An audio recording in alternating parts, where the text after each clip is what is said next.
안녕하세요. 집값이 40% 내려야 된다는 장관의 발언이 해프닝이 됐다라고 합니다. 근데 실제로는 뭡니까? 장관의 말이 맞다고 저는 생각합니다. 장관이 제대로 현상을 바라보고 발언했다라는 거죠. 지금 현재 관료들 중에서 원희룡 국토부 장관만이 제일 열심히 일을 하고 제일 잘하고 있다고 저는 생각합니다. 왜냐?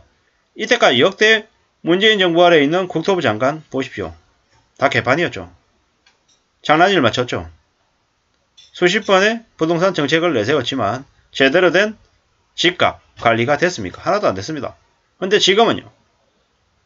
장관이라고 하는 이가 되게 앞장서서 열심히 일을 하고 있는 덕분에 부동산 시장이 조금씩 정상을 향해 가고 있습니다. 집값이 지금보다 40% 빠져야 적정 수준이라고 인터뷰했는데 이게 국정감사에서는 더 많이 올라댑니다. 근데 저는 이 원장관의 말에 적극 지지하는 바입니다. 지금 현재 집값은 너무 높죠. 너무 높습니다. PIR, 가구소득 대비 주택가격 비율이라고 하는데 서울이 18이다. 평균 18년치를 모아야 내 집 마련을 할 수 있다는 의미인데 18이 너무 높다라고 원장관은 주장했죠. 10이나 12 정도 수준이 돼야 된다. 그렇기 때문에 10, 12까지 되려면 지금보다 30-40% 집값이 더 내려가야 되는 거죠. 맞는 얘기입니다. 맞는 얘기. 문재인 정부 출범 직후가 2017년 6월달이 서울 아파트의 PIR이 10이었습니다. 지금의 국토부 장관이 문재인 정부 기간에 있었던 부동산 시장의 그 폐악질을 지적하고 나선 거고 저 또한 그의 의견에 적극 동조하는 바입니다. 맞는 얘기를 했습니다. 누가 틀린 얘기라고 합니까? 왜 이게 논란이 됩니까? 문재인 정부 시절에 급등했던 집값에 놀라 뒤늦게 집을 산 2030들 충격이 엄청났죠. 누가 그들을 그렇게 궁지로 내몰았습니까? 문재인 정부의 그 무책임한 정책 그리고 그 당시에 온갖 폐악질을 하던 관련 업계 사람들의 나쁜 불법들을 그냥 묵인하고 그냥 눈 감아준 탓에 저렇게 된 거잖아요. 10억에 집을 샀다면 6억까지 떨어져야 된다는 의미인데 금리 급등으로 잠 못 드는 2030들이 들었을 때는 매우 충격적인 얘기일 수 있죠. 압니다. 맞습니다. 하지만 저는 원장관이 제대로 된 사항을 취직했다라고 제대로 된 사항을 밝혔다라고 저는 생각합니다. 원장관의 발언이 논란이 된 건 시장이 민감하게 반응하고 있는 반증이다라고도 얘기하는데 엮으라고 비투하게 만든 이 사항들은 결국엔 누가 승자입니까? 금융권들이 승자입니다. 빚내기에서 이자 장사를 하는 금융권들이 돈을 버는 거죠. 그동안에 이전 정부가 문재인 정부 때 너무 많은 폐악질들이 있었다라는 걸 절대로 잊어서는 안 되는 거죠.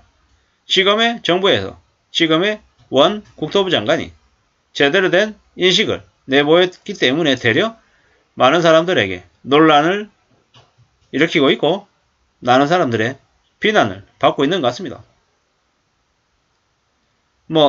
지난 정부에 미친듯이 오르던 집값이 하락한다고 집값이 안정되는 게 아니다. 하락해야죠. 하락해서 집값이 안정이 돼야죠. 팔고 싶은데 팔 수 없고 사고 싶은데 살 수 없는 시장이 지금 시장이다라고 하죠. 선제적인 조치가 필요하다는데 선제적인 조치가 뭡니까?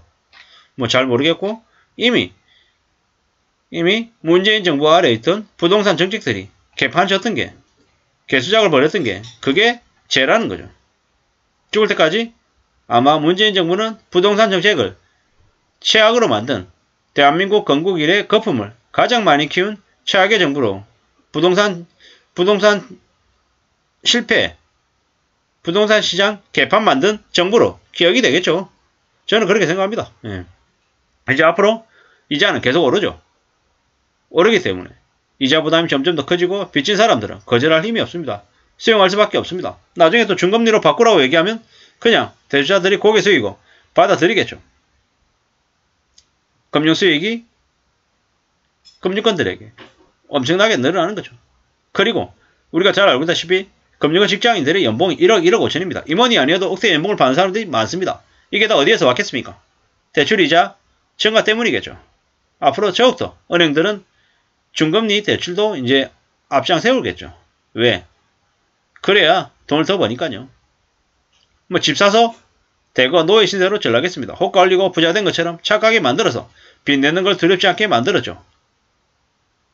간 크게 만든 거죠. 빚내는 거 당연하게 생각하게 만들었고요. 근데 이제 앞으로 어떻게 됩니까? 은행은 충당금을 쌓기 위해서 대출 이자를 더 높일 수밖에 없다라는 거죠. 신용점수가 낮은 대출자들에게 가산금리 부과하고 원금 상환 요구하고 점점 더 힘들게끔 하겠죠. 그렇게 되면 집을 팔려고 또 그 집은 낼 텐데 집을 금매 가격으로 내놔도 더 팔리지 않는 그런 기현상이 벌어질 거라는 거죠. 그러면 사람들이 집을 사겠다고 나서는 게 아니라 더 관망하고 지켜보고 또 매매나는 일도 생길 거라는 거죠. 이러한 상황들이 계속 벌어질 겁니다.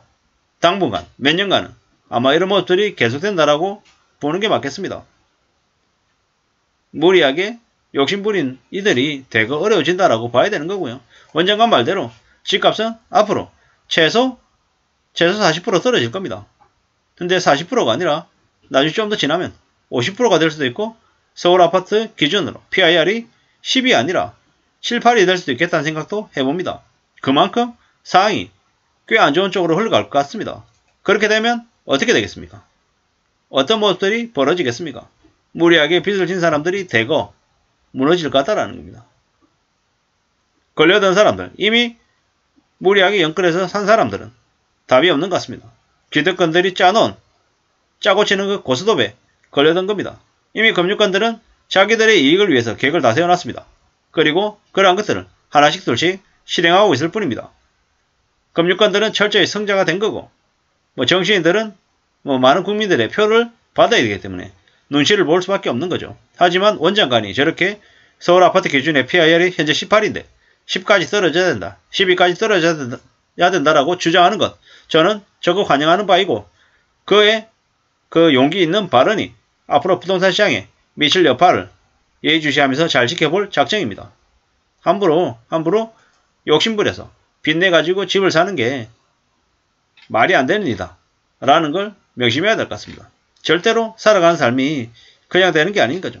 장관 발언이 해프닝이 아니고 쓰레기 같은 기사들이 해프닝인 거죠.